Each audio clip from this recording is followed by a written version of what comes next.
Hello and welcome to GenYES. My name is Victoria. In this video, I will guide you through using the GenYES Web Tools. There are a few terms you'll want to know before we get started. The first one is STL. Now that stands for Student Technology Leader, and these are just the students in the GenYES program. Another acronym is TAP. That stands for Technology Assistance Project. Now, TAPs are the projects that students complete for staff members in GenYES. They range from small-scale tasks like cleaning tablets and organizing laptop carts to large-scale projects like giving professional development days for teachers. We'll talk more about TAPs later, but just know that these are the projects students do for teachers in the GenYES program. Another term is Facilitator. A facilitator is the adult at your school who oversees the GenYES program in the classroom, meets with the students. This video is intended totally for facilitators. Here are the topics I'm going to cover with timestamps in case you'd like to skip ahead to a specific section of the video. First, we'll cover logging into the web tools. Then, we'll move on to the student tools, including TAPs, achievements, badges, and skills. We'll talk about the GenYES Curriculum. Then we'll cover the Facilitator Web Tools, your classes and account management, including resetting student passwords. We'll talk about how staff members can submit help requests, and finally, impact and reports. First, we're going to talk about logging into the GenYES website. Visit genyes.net to find a list of all the schools who are running GenYES programs.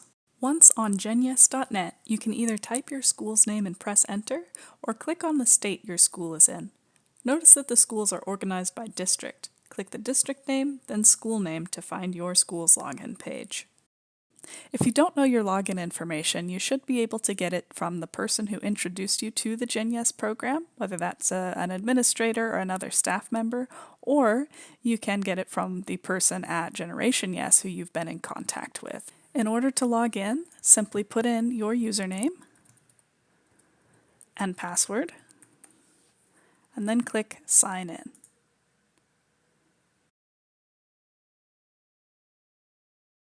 When a student technology leader first logs in, they'll land on the TAPs page. A TAP is a technology assistance project, and it's the heart of the GenYES program.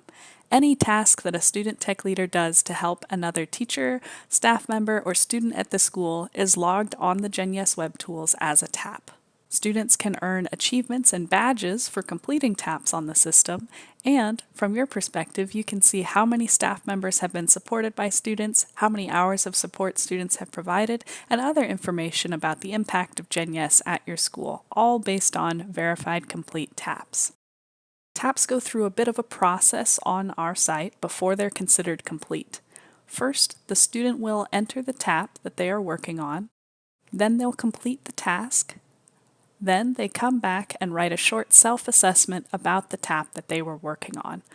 Once their project is completely finished, the facilitator will verify the TAP complete. Only verified complete TAPs count for students' achievements and badges and towards the GenYES impact for your school. So it's very important to verify TAPs. Now let's walk through that process. First, the student tech leader can create a new TAP, or the facilitator can create a TAP and assign it to the student. They'll enter the TAP title, then they'll enter the description. The description is about what needs to be done. Details about the project like what technology will be used, who will be helped, and what the project is about in general are useful here. Once the description is finished, students will choose what class they're doing the TAP in. Then they will choose the TAP type. There are 3 TAP types. The first, content creation, involves building something, making something. Either a website, a poster, or a video of some kind. IT support involves working with hardware or software, troubleshooting, and mentoring involves teaching somebody else. This TAP is a content creation TAP. The Adult Helped drop-down menu is a place where students can choose which staff member at their school they're helping to support. Sometimes TAPs will simply come from the facilitator, and so the student will just choose the facilitator here. Other times, they'll actually be going out to visit another teacher's classroom and helping to support them. That's the teacher whose name should be linked to this TAP. In this case, we're going to choose the art teacher. The list of staff members that appear in that drop-down menu is controlled by the facilitator. Later in this video, I'll show you where you can make that list.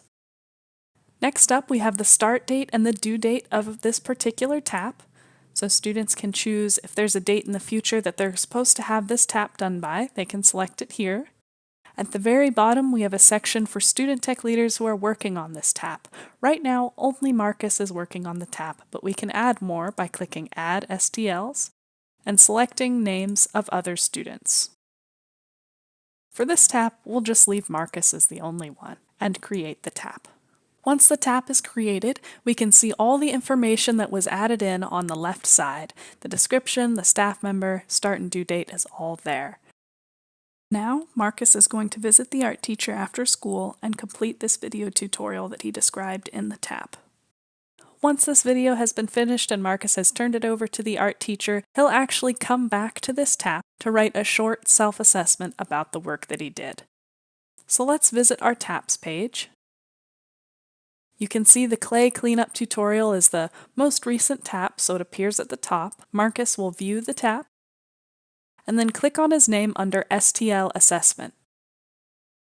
Here Marcus can put how much time it took him to work on this tap and write what was accomplished. The place where students write their accomplishments is very important. This is where the student can justify the time that they spent working on the tap and describe anything that they learned, what they did, the steps it took them to complete the tap, and just about anything else that might be relevant. As the facilitator, you can look at these accomplishments to determine what the student might have learned or done as a part of their tap. Once the student tech leader has finished their assessment, they can select what skills they used to help complete this tap. This tap was obviously a video tap, where the student was creating a tutorial. We can scroll down, and none of these other technology skills were used on this tap. Now that the student has finished their STL assessment, they will submit it. As soon as they've submitted their assessment, the tap will turn blue, indicating it's totally been finished by the student tech leader. As an optional part, during any of this process, students can upload files or URLs to their tap. So, say Marcus uploaded this video to Vimeo, he could click the plus button, give a name to his video URL, and then paste the URL to his video here. Or, if Marcus wanted to upload his video file, he could click Choose File, and then find it and select it from somewhere on his computer. I don't recommend uploading video files as they're rather large, and it's probably a bit better to host them somewhere like Vimeo or YouTube, or even Google Drive. Now that the student tech leader is finished with their assessment, this tap is ready for the teacher to verify it complete. If I visit the TAPS page, you'll see that there is no option for the student to verify their own tap. It has to come from a facilitator. So let's switch to the facilitator view. Facilitators will see taps that have been most recently completed on their own TAPS page. We can see the clay cleanup tutorial on the facilitator view has a big Verify Complete button. The facilitator just needs to click this button to verify a tap complete. Once taps are verified, they can't be unverified, so it's very important to make sure that the tap is indeed finished before verifying it. Now that the tap has been verified, it turns green and it's considered totally completed and finished. The student can now earn achievements or badges for it, and the time that he spent working on it will count towards your school's GenYES impact. We'll switch back to the student view now, so we can continue with looking at the student tools. As you can see, the tap is green on the student's dashboard as well. Now there is one kind of tap that we didn't talk about during this whole tap process. You can see over here we talked about in-progress taps, red taps that have just been created, blue taps that are assessed by the student, and green taps that have been verified. Partially assessed taps are their own special kind. When you have multiple student tech leaders working on a tap, every single one of them must fill out their own STL assessment. If only one student fills out the assessment and the others don't, the tap will be partially assessed, stuck, waiting for all the students to fill out their assessments before it can turn blue and then be verified and closed by the facilitator. So encourage all of your students, especially if they're working on a group project, to write their assessments so that the tap can be closed out. Before we leave the TAPS page, notice that there is a Filters button at the top of the page. Students can find taps that have a particular word in the title or description, taps made from a certain date range or verified at a certain time. They can find taps done for a particular person or taps of a particular type, so there's a very extensive searching system up here. Additionally, there's a button that says Show Accomplishments. If the student clicks Show Accomplishments, then all of their taps will start displaying the accomplishments that the student wrote for them rather than the description. This can be toggled back and forth. The colored switches at the top left side of the page can also be used to find taps of a particular color. For example, students could turn off all of the colors except green to view only their verified complete taps. This can be particularly useful for facilitators who are searching for only the blue taps they wish to verify complete. The Achievements page is up next. Students can earn badges for doing things on the site. For example, creating and completing one tap awards the Bronze Taps badge. There are other badges for things like helping 5 different teachers or tagging a particular software or hardware to a tap.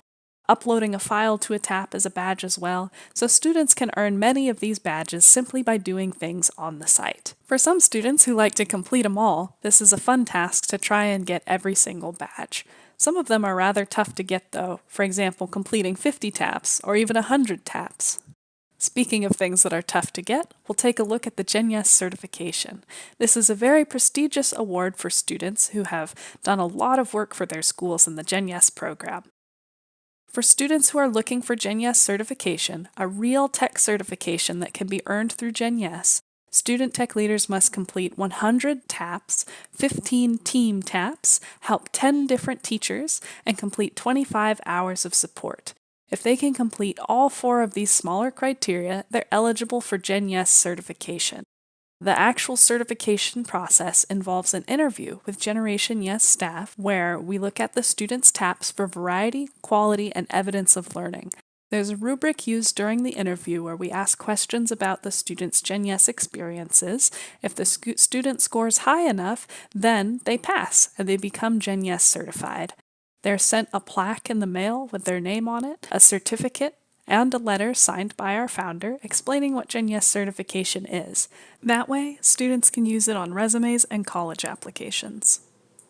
By clicking any of the stars on this page, students can see their progress towards GenYES certification. So for example, this particular student has 12 out of 25 hours earned towards GenYES certification. One of the things looked at during the GenYES certification interview is the student skills page. The skills page is a place where students can report what technology skills that they know how to use and what their skill level with those are. We can also see the number of taps a student has completed with various different technologies. Under the skill level section, students have drop-down menus where they can choose whether their skill level is none, novice, intermediate, or veteran with various different technologies. This is totally self-reported, and the second activity in the curriculum walks students through how to assess their skill level. There is a proficiency guide located in the top right that explains what novice, intermediate, and veteran mean. The column labeled Taps shows how many taps a student has completed with various different skills. So not only can you have a view of what the students believe that they know, but also what experience they have working with those technologies. Now we're going to visit the Learn section. This is where all of the GenYES curriculum is located. The Learn section looks identical for students as it does for facilitators. On your left, you have a list of all the units in the GenYES curriculum. There are 17 of them, and they're broken into 5 different categories: the basics, content creation, IT support, mentoring skills, and advanced units. By clicking any of these buttons, you can filter to see only the units that are in a particular group. On the right side of the screen, there is a toolkit with additional resources. Before we jump into the toolkit, let's check out what a typical unit looks like. I'll choose Unit 4, Digital Art, and we'll check out Digital Photography. Every activity in the curriculum is laid out in a similar fashion. There is a Facilitator Preparation section, which you can view by clicking on Show More. This section will show the activity time, ISTE standards that the activity addresses, and finally, student objectives. Beneath that, you'll find any pertinent information for the activity. Because this activity involves students editing photos, there are considerations for getting access to cameras and having students find photos to edit. There are considerations for software and websites that you could use to do this activity. So it's always a good idea to take a look through the facilitator prep before beginning an activity. Below the facilitator preparation, there are 3 student modules. The Think module is up first. Every Think module is going to have a few paragraphs of introductory text. It explains what the activity is about and why it's relevant, not only to your school, but to the entire world. After that introduction, there are a few discussion questions. These 3 questions can be used to have a classroom discussion. Students can record their answers and turn them in. They're there for you to use however you would like. At the bottom of the Think module, there are audio recordings so that students can listen to this text read aloud.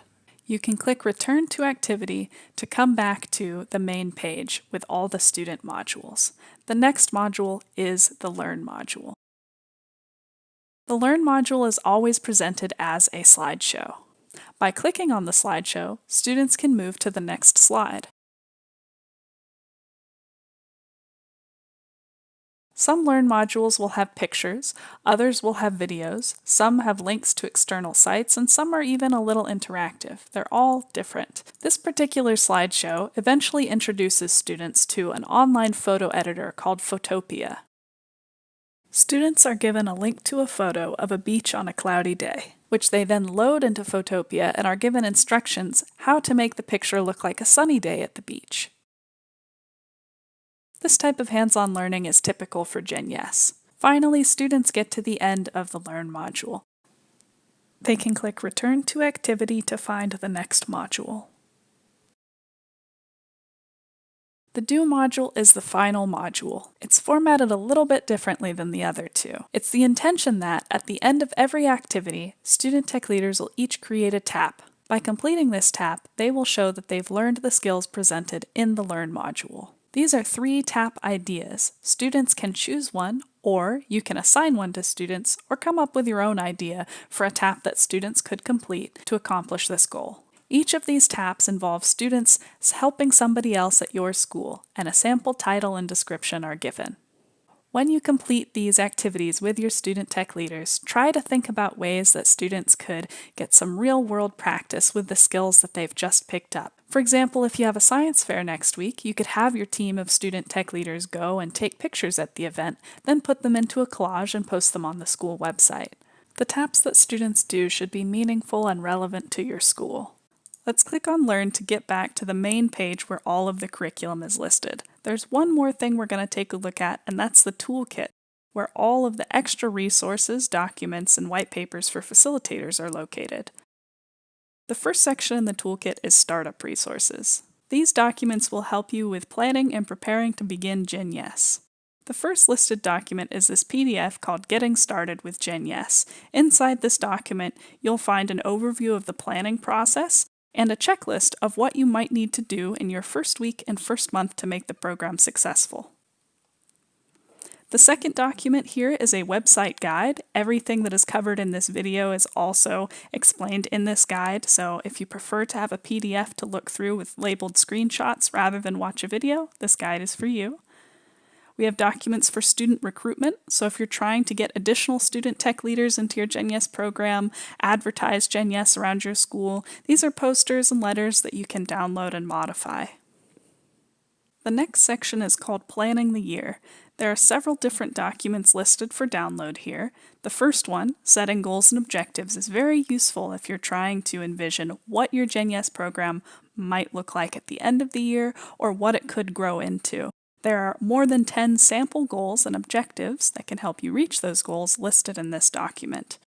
There's a facilitator scope of work as well. This document will help you better understand what your responsibilities are as a GenYES facilitator. And finally, implementation models for the GenYES program. If you're not sure where GenYES can fit into your school's schedule, then this document lists many different areas where GenYES can be scheduled, such as a class, an after-school club, or a lunch help desk program. The next section is called Promoting GenYES. These documents are used to notify parents about what the GenYES program is, or even spread the good word to staff members. The first document lists what student tech leaders are and what comes with GenYES, so like what sorts of features are included with the program. The next document is a PowerPoint that's an introduction to GenYES, so you can download this and modify it. And the third one is a parent letter or contract that you can send home. The next section is titled Working with Your IT Department. So some schools use GenYES as a tech support help desk-like program where students are actually working with hardware and software and closely working with IT staff members at their school to perform repairs. There are a lot of considerations for having students work with IT departments in this fashion.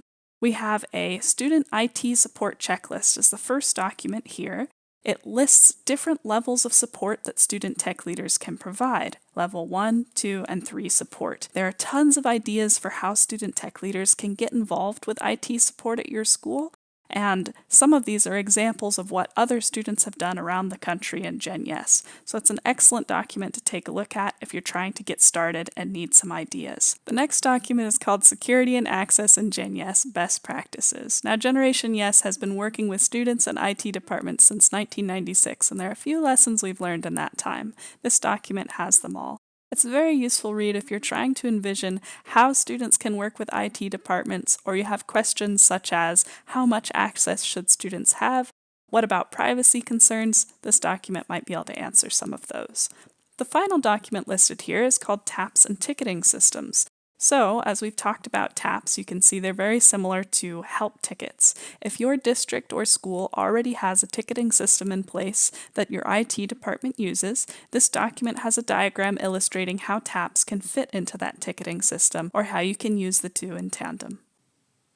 The next resource is the Principal's Guide to Student Technology Leadership, a book written by Dr. Dennis Harper, the founder of Generation Yes. This includes all of his knowledge and lessons learned about how administrators can help make student tech leadership programs successful and how these programs can help transform schools. The final resource in the toolkit in this particular section are participation certificates, which you can print out and award to student tech leaders at the completion of the GenYES program. Next, we'll be looking at the toolkit's curriculum resources. The first resource here is the Facilitator's Guide to the GenYES Curriculum. Obviously, there's a lot to this curriculum and more that can possibly be covered in an hour-long training. This guide has additional information like assessment strategies, different roadmaps for how to plan out your year, so it'll give examples of which units go well together, what you might be able to cover in a certain amount of time, and there are also special considerations for ESL students or working with younger students in GenYES. The next document is a list of curriculum units and activities. I'm actually going to show this on the screen so that we can talk a little bit about how the GenYES curriculum is laid out. Here is the list of units within the GenYES curriculum. Like we mentioned before, they're broken into 5 different sections. I recommend that all facilitators begin with the very first unit, Introduction to GenYES, located in the GenYES Basics. This unit introduces the GenYES program to student tech leaders, explains what the role of an STL is, and explains how to use the website. All the content that we have covered thus far about the student accounts and student side of the site is covered in this very first unit. Once the introduction to GenYES has been finished, facilitators can jump anywhere else in the curriculum. Our curriculum is not designed in a linear fashion. The units can be done in any order. We recommend that facilitators complete units that are relevant, useful, and interesting to the student tech leaders at your school. For example, the second and third units in the GenYES Basics are Information Literacy and Digital Citizenship and Foundational Software. These 2 units are great foundational units for students who are just getting into working with computers, the internet, and being leaders at their school. However, for high schools and others who have students who might have taken computing classes before, These are pretty introductory. A facilitator could skip past those units and move on to content creation or IT support if those units weren't relevant to the students. It all depends on what is most useful to your school. These 17 units of curriculum span about 2 years of class time. That includes both time spent working through an activity and also the time spent working on TAPs at the completion of an activity. For schools who are focused on students teaching other students and instructing teachers about how to use new apps and software at their school, then the mentoring skills units might be a good place to begin after completing the introduction to GenYES. Other schools are more interested with students doing tech support at their school, troubleshooting broken devices, and helping their IT staff with devices. In that case, the IT support units would be a great place to start. Notice that there is a unit on one-to-one programs at the very end. This unit is particularly useful if you're going to begin a one-to-one rollout or are going to have student tech leaders supporting a one-to-one implementation. Next up are content creation units. These units will teach students all about computer graphics, digital photography and graphic design, illustration, video, audio, animation, and even building websites and building games. These skills are all used in creating substantial projects in GenYES, so they're very valuable and tend to be pretty fun for the students as they're very hands-on. Content creation projects sometimes fill the gaps in between students doing IT support and mentoring for teachers. For other schools, content creation is the main focus. It all depends on what your school's technology integration goals are and how you plan to have students help meet those. The advanced units of the GenYES curriculum are for schools who have a mature GenYES implementation. These units are all about taking GenYES to the next level. Students do community service projects, they can create makerspaces or support telecommunication in your district, and the final unit focuses on college and career exploration. Although it might seem like this is geared only towards high schools, any ambitious student tech leaders of any age might enjoy this particular unit and its activities. One final note about the curriculum as a whole is that it doesn't require any specific hardware or software to complete these activities. Use whatever is available at your school, as that's what students will be creating TAPs with and helping teachers with. A good example of this is our Introduction to Spreadsheets activity. Instead of focusing on Microsoft Excel or Google Sheets or Apple's numbers, the activity teaches the fundamentals of working with spreadsheets and introduces formulas, something that is similar across all spreadsheet applications. The only areas with specific applications you may need to download are in the digital art and digital audio video units. We recommend free and open source software that's been vetted and is great for working through these activities. Now that we're done with that curriculum overview, we'll look at the remainder of the resources in the toolkit. The next resource listed is Think Module worksheets. So every single Think module has a few questions for students to answer. These questions are available as a Google document and also as a PDF. Do Module TAPs is the next document. This is an excellent resource if you're looking for ideas about what sorts of projects student tech leaders can do in GenYES. This is a list of every single TAP from every single Do module in the curriculum, broken into their type, whether mentoring, content creation, or IT support. There's a list of every student objective in the curriculum, and finally, a list of all the activities and what ISTE standards they're aligned to. The ISTE standards are published by the International Society for Technology and Education, and they basically list out different skills that ISTE believes students should have. The next section of the toolkit is called Google Resources. This is a website that was created by student tech leaders, and it has many pages, each devoted to a different Google tool. On these pages, you'll find an introduction to what the tool is, ways that that particular tool can be used in the classroom, and links to tutorials. There's also a teacher guide, which you can download from the top bar here, or from our website. At this link, this teacher guide has a few mini lessons for GenYES facilitators to use if you're a Google school. Speaking of Google, there's also a section for G Suite certification. This is devoted for student tech leaders who would like to become G Suite certified. There's a guide for student tech leaders and also a guide for facilitators. Finally, the GenYES certification section of our toolkit has a few different documents to help you and your student tech leaders prepare. There's a file that you can download here that describes GenYES certification from top to bottom, and the rubric that is used during students' certification interviews is available here as well. That's about it for the student side of the site and the curriculum, so we'll be moving on to the Facilitator Web Tools. Facilitators can sign in the same place that students do. Once they're logged in, they'll see all the TAPs that are either in progress or completed at their school. Facilitators have access to a lot of different filters to find specific TAPs, such as searching for a TAP by their title or TAPs from a particular date range. Additionally, a student can be chosen from this drop-down, and after a student is chosen, you can click Show Accomplishments to display accomplishments on TAPs rather than descriptions. We'll talk about the Classes page now, as it's pretty important.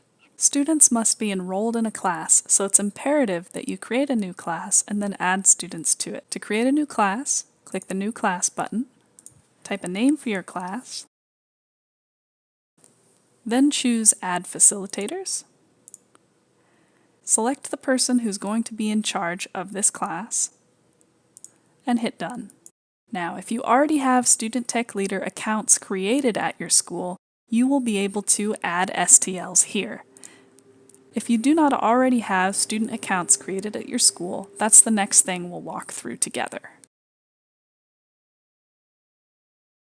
Once you've added students to your class, click Create Class, and the class will be created. Next, we're going to create some student accounts. If you have any student tech leaders who are under 13 years old, you will need to create their accounts manually. To do this, click on People, and then choose New STL. This will give you the new account page where you'll type the name of your student tech leader, you'll create a username for them, and a password. Notice that many of the fields in the middle, including email and student ID, are optional. This is because students don't need email addresses to sign up for an account. You'll enter their grade and birthday, and then click Create. The new student will be created, and then you'll be able to add them to a class. To add a student to a class after you've already created the class, simply click on it, hit Edit Class, and then Add STLs. You will see your newly created student in this list. Then select them and hit Done, then update your class. You'll notice as we're looking at the student tech leaders in this class that each of them have a small pencil icon in the top right of their cards. If you click this icon, you'll be able to edit the student's account. So, if you set up a student tech leader and then forgot their username later, or they forgot their password, you can always come here to change it to something else.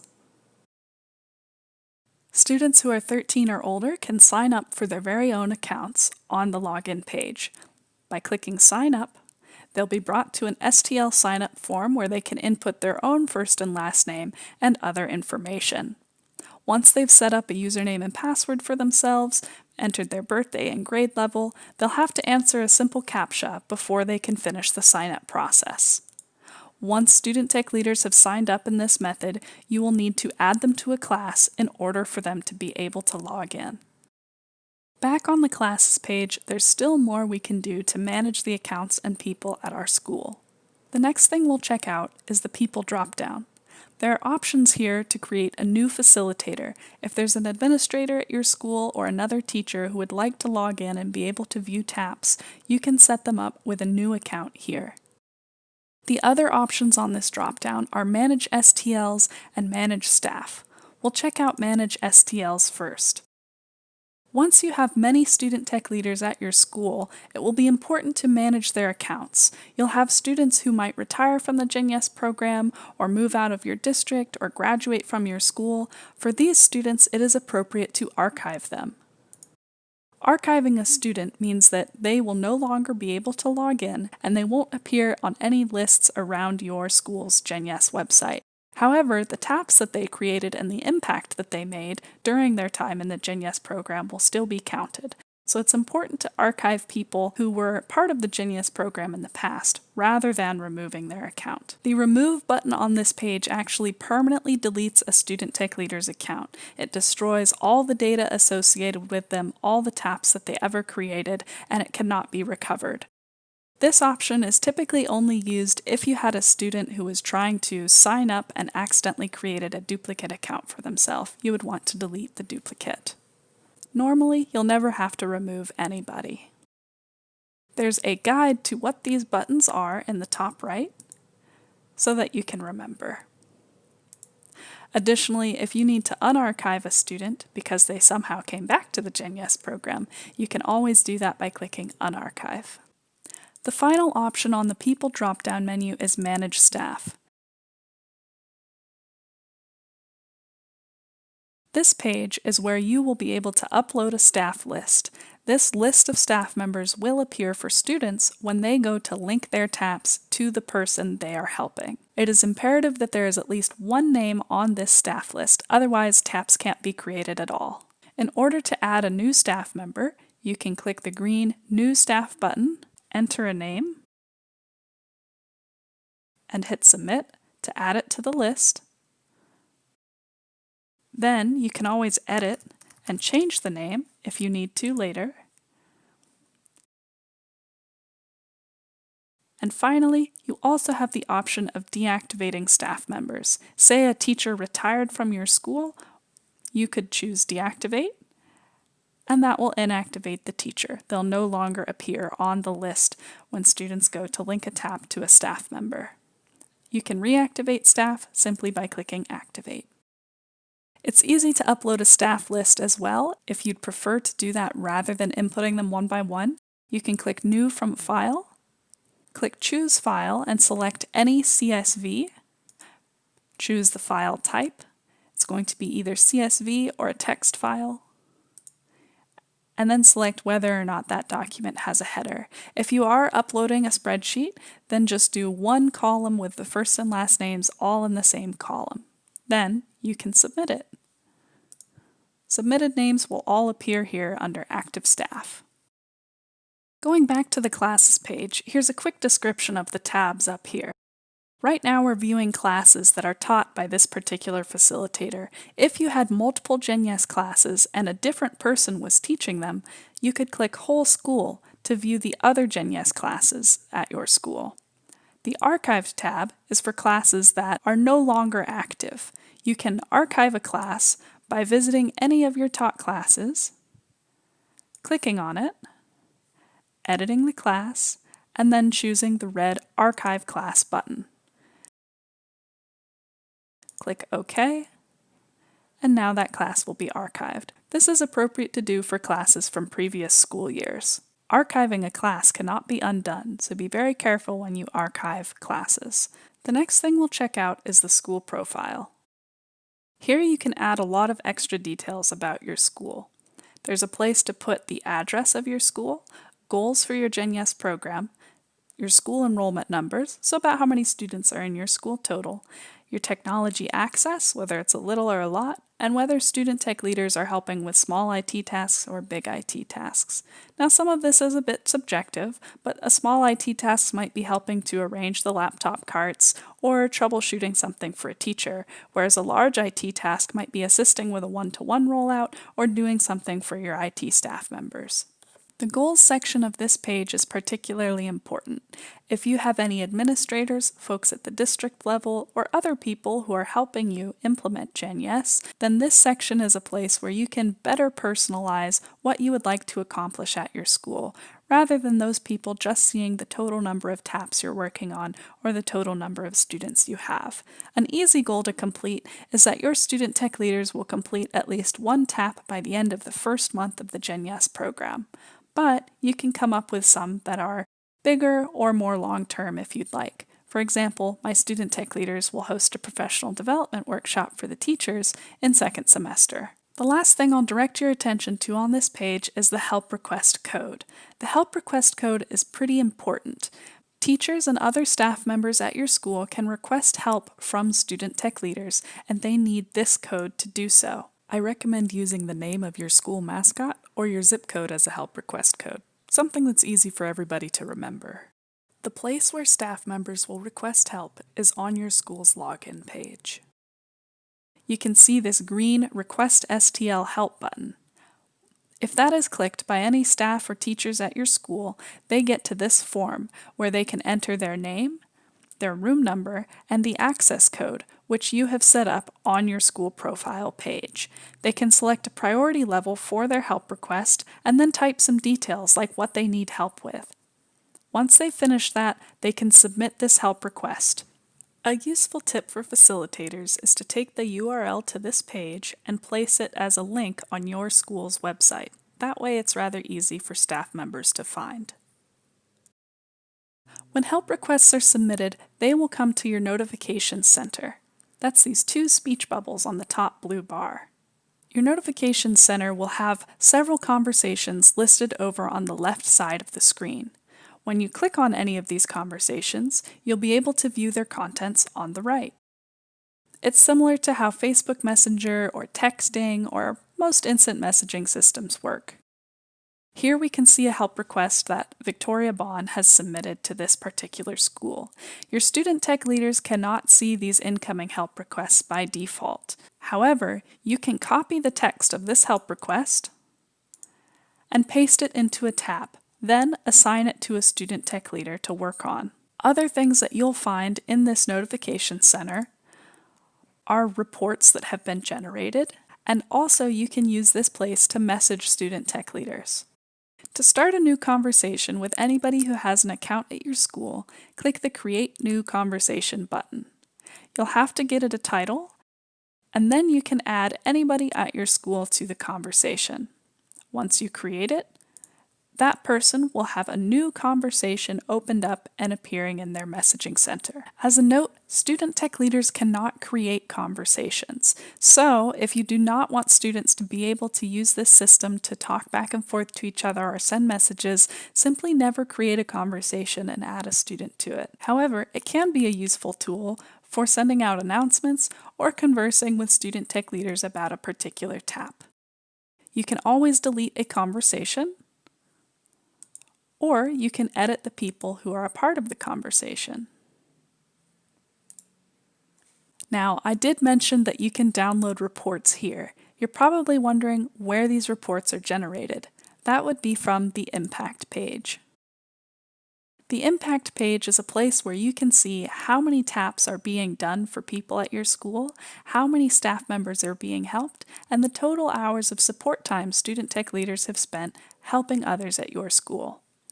Hovering over these various charts and graphs will give you exact numbers. But the Reports tab is where you can download reports. Currently, there are 5 reports listed. The first report gives a summary of how many student tech leaders you have, how many taps that they've completed, how many people have been helped, and other top-level information. The second report details all of your student tech leaders' accomplishments. So every single tap that every single student tech leader wrote an accomplishment for will be listed in this report, with the description, accomplishment, and time the student spent working on the tap. The third report will list school-wide how many badges your student tech leaders have earned. The next report lists what technology skills are at your school with your student tech leaders. And the final report lists the skills of each individual student tech leader at your school. To open up any of these reports, simply click Generate CSV. You'll see a pop-up that says Generating Report. You'll receive a message when it's ready for download. These reports are almost instantaneous. Click the speech bubble icon to get back to your notification center. Find the system notification thread, and you'll see that the download report link is available. Now that's just about every single part of the GenYES website that you'll need to know about. There are 2 final buttons that we'll take a look at. One is the little bug. If you click on the bug, it will open up a form where you can submit a bug report.